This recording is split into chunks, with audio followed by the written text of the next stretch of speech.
BJP से आंख मिलाने की, लड़ने की ताकत रखते हैं। बीजेपी के बी टीम, बीजेपी की बी टीम क्यों कहलाते हैं फिर बीजेपी की बी टीम क्यों कहलाते हैं? चली जाए तैयार है भाई, मुझे बताइए कि बीजेपी की बी टीम क्यों कहलाते हैं फिर? कुत्ता भौंके हजार। अरे हाथी चले बाजार, कुत्ता भौंके हजार, इसमें क्या दिक्कत है? हाँ ठीक है, अरे हाथी चले बाजार, कुत्ता भौंके हजार, अंबर जैदी क्या डंके की चोट पे हक बात बोलते हैं? अंबर जैदी, अब मौलाना साबुद्दीन रिजवी अगर कुछ कह रहे हैं तो ये लोग कह रहे हैं कि वो बीजेपी की टीम है। आदिल हसन आज कह रहे हैं कि हम तो चलते हैं, बाकी जो लोग बोलते हैं बोलने दीजिए उनको, वो कुछ और कहना चाह रहे हैं। उनकी भाषा और उनकी लफ्जों पर मैं नहीं जा सकता हूं, वो इस्तेमाल भी नहीं कर सकता हूं मैं। लेकिन मैं ये कह रहा हूं कि क्या सच में अखिलेश यादव के लिए सिर्फ मुसलमान एक वोट बैंक है, वोट की तरह वो उसको इस्तेमाल कर रहे हैं? और एसआईआर पर आप लोग भी फील कर रहे हैं कि अखिलेश यादव इसलिए एक भूमिका बना रहे हैं क्योंकि 2027 के चुनाव में उनको पता है कि नतीजा क्या होगा?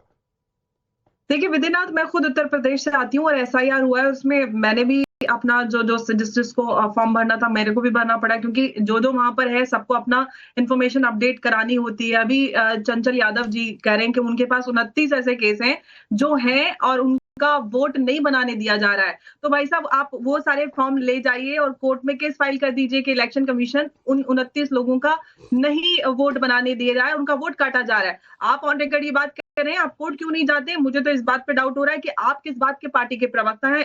खुलेआम 29 लोगों के साथ जबरन उनका वोट काटा जा रहा है, ये तो बहुत ज्यादती है। आपको कोर्ट जाना चाहिए बजाय टीवी पे भाषणबाजी करने के।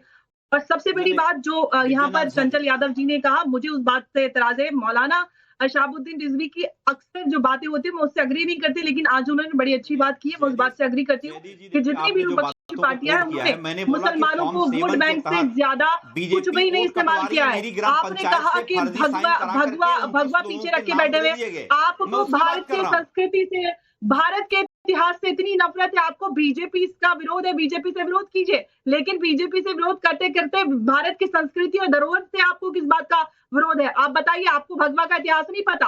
भगवा त्याग का प्रतीक है, भारतीय संस्कृति का प्रतीक है हजारों सालों से। आपको भारत की भगवा झंडे का इतिहास नहीं पता? यहाँ पे आकर आप भाषणबाजी करते हैं, आपको देश की संस्कृति इतिहास का पता नहीं है, आप समाज बांटने के लिए आ जाते हैं समाजवाद के नाम पर।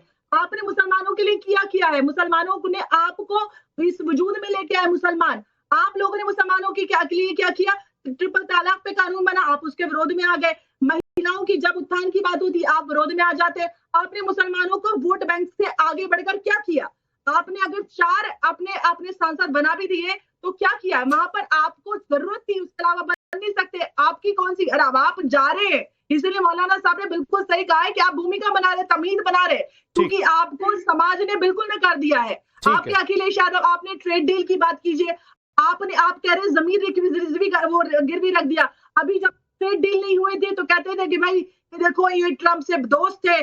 छोटा फिर लौट कर आऊंगा, वो जवाब देना चाह रहे हैं आपको। भारत की फॉरेन पॉलिसी का चंचल यादव जी बोलिए जल्दी से। भारत के प्रधानमंत्री को ग्लोबल लीडर में सबसे ज्यादा उनकी प्रसिद्धि है और आपको उस प्रसिद्धि से चले रहे कहते हैं। ठीक है अंबर, अब थोड़ा ठीक है, सुन लीजिए, अब सुनिए अंबर जी प्लीज, ये जो मैं बोला उसको कोड नहीं किया। बोलिए चंचल जी, जवाब देना चाह रहे जल्दी से, 20 सेकंड में बोलिए। देखिए देश के 2 प्रमुख पार्टियों के प्रवक्ताओं के पास अभी जा ही नहीं पाया हूं मैं, जल्दी से। मैंने ये बोला था विद्यानाथ भाई कि फॉर्म 7, सुनिए ना, फॉर्म 7 के तहत बीजेपी वोट कटवा रही है। मैंने कहा मेरी ग्राम पंचायत में बीजेपी के नेता कार्यकर्ता बैठ करके फर्जी साइन करके फर्जी लोग वोट कटवा रहे।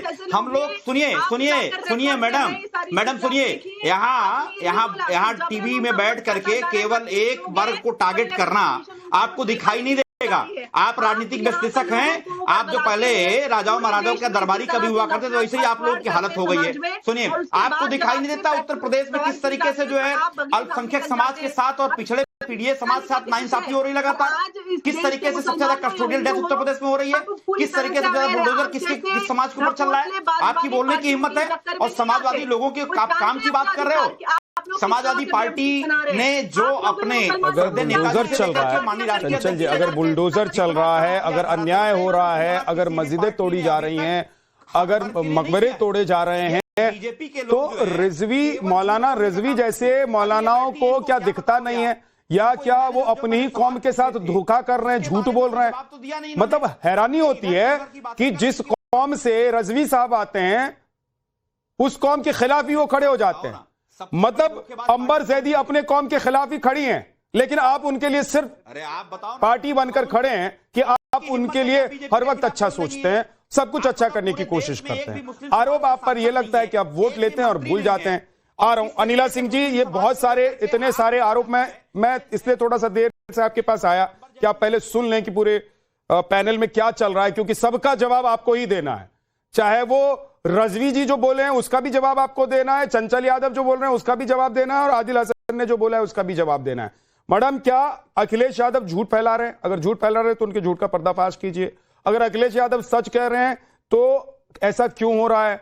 और एक सवाल यह भी है कि क्या सिर्फ समाजवादी पार्टी से जुड़े हुए जो लोग हैं उन्हीं के नाम कट रहे हैं, आप लोगों से जुड़े हुए लोगों के नाम नहीं कट रहे हैं? आप लोग बहुत चालाक पार्टी हो गए हैं क्या? मेरी सभी को राम राम। ये देखिए, ये जो बेसिर पैर की बातें विपक्ष करता है एसआईआर को लेकर, अब मुझे लगता है कि जनता भी ऊब चुकी है, बिल्कुल तवज्जो नहीं देती जिस प्रकार की भाषा का ये लोग प्रयोग करते हैं। बिकॉज एक सिस्टम है जिसके तहत सारा कार्य होता है, सरकारें आती जाती रहती हैं, परंतु जो सरकारी अधिकारी या कर्मचारी होता है उसको मालूम है कि मुझे तो 60 वर्ष तक नौकरी करनी है, तो मैं कोई ऐसा गलत काम नहीं करूंगा कि कल को सत्ता में कोई दूसरा राजनीतिक दल आ जाता है तो मुझे सस्पेंड कर दे या मुझे बर्खास्त कर दे। तो ये झूठ फैलाना बंद करें। दूसरी बात यह है कि आपके पैनल पर मैंने अभी देखा एक हलाल हिंदू और एक जिहादी मुस्लिम बैठकर बिलबिला रहे थे। बिलबिला क्यों रहे थे? क्योंकि एक मौलाना साहब ने उत्तर प्रदेश की सरकार की प्रशंसा कर दी, योगी आदित्यनाथ जी की प्रशंसा कर दी एक मुख्यमंत्री के रूप में। परेशानी होने लग जाए क्योंकि इनको लगता है कि मुसलमानों की वोट की बपौती तो इनकी ही है ना। और अभी अंबर जी ने बहुत अच्छी बात कही, जरा हिसाब तो दे दो, ये हिसाब तो दो कि मुसलमानों के लिए क्या किया, वोट लेने के अलावा किया क्या। आज की तारीख में उत्तर प्रदेश में राजनीति जो है वो जाति और धर्म पे तय नहीं होती, विकास और विश्वास पे तय होती है। तो परेशानी हो रही है। हाँ, मुख्तार अंसारी मर जाता है या अतीक अहमद मर जाता है या इस प्रकार की 75 से ज्यादा जो माफिया डॉन है मौतें हो रही हैं का सामना करना पड़ता है, तो इन्हें परेशानी हो रही है। चंचल जी एक सेकंड बोलिएगा, पहले उनको कंप्लीट कर लीजिए। इलीगल ये वही राजनीतिक दल है ना विद्यानाथ जी, जो कभी तो ये कहने लग जाते हैं अरे अरे मणिकर्णिका घाट पर जो है वो मंदिर क्यों तोड़े जा रहे हैं, तो यहाँ पे कह रहे केवल मस्जिद मजार तोड़ी जा रही है। अगर कुछ भी इलीगल है हाँ तो वो हटाया जाएगा कि नहीं जाएगा, या वहां के लोगों की सहमति लेकर अगर वहां पर कोई कार्य हो रहा है तो किया जाएगा कि नहीं किया जाएगा। मुसलमानों की आंखें खुल गई, ठीक है, हम तो गिना रहे हैं ना। मुस्लिम बहन बेटियों के साथ इन लोगों ने क्या किया था, शाहबानों से लेके सारबानों तक का पूरा सफर तय हो गया था। ट्रिपल तलाक को लीगलाइज नहीं करने दिया था।